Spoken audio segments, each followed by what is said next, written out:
আর যিনি রেপ করেছিলেন তার বাড়িতে বারাসাত পুলিশ ডিস্ট্রিক্টের থেকে হাউস গার্ড বসানো আছে।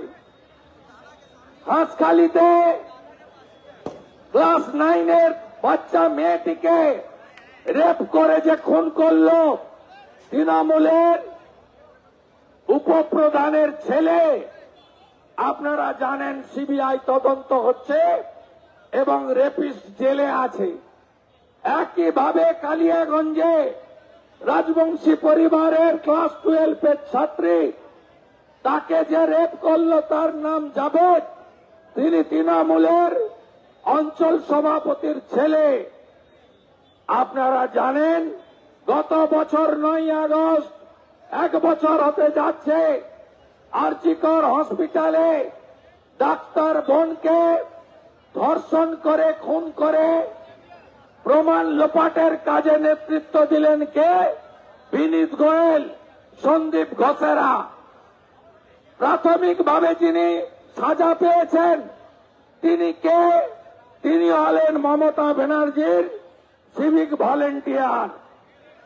আজকে বোনেরা, আজকে মহিলা ডাক্তার যিনি হসপিটালে মেডিকেল কলেজে সুরক্ষিত নন, কাকে অভিযোগ করবেন আপনি?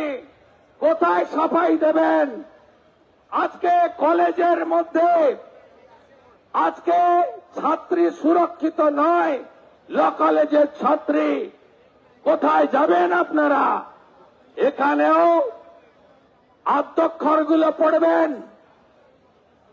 যে কত রকমের আদ্যক্ষর। এরা কারা? এরা হচ্ছেন ভাইপো গ্যাং। ভাইপো গ্যাং শুধু চাকরি বিক্রি করেননি, কলেজে কলেজে ইউনিভার্সিটিতে দু ছেলের বাবা সব বিবাহিতরাও তারা এখন ছাত্র নেতা। আজকে 9 বছর কলেজে ইউনিভার্সিটিতে স্টুডেন্টস ইউনিয়নের ইলেকশন হয় না।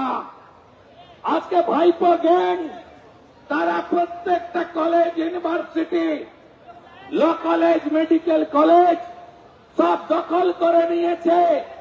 আর সেখানে শুধুমাত্র অর্থের কারবার হয় না, সেখানে আপনারা আপনার মেয়েকে, আপনারা আপনার বোনকে পাঠাচ্ছেন উচ্চ শিক্ষায় শিক্ষিত হতে।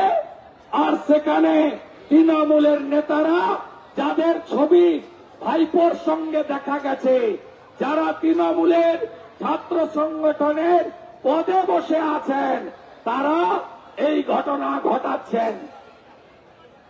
মনোজ বার্মা বাবু কোথায় লুকিয়ে দিলেন?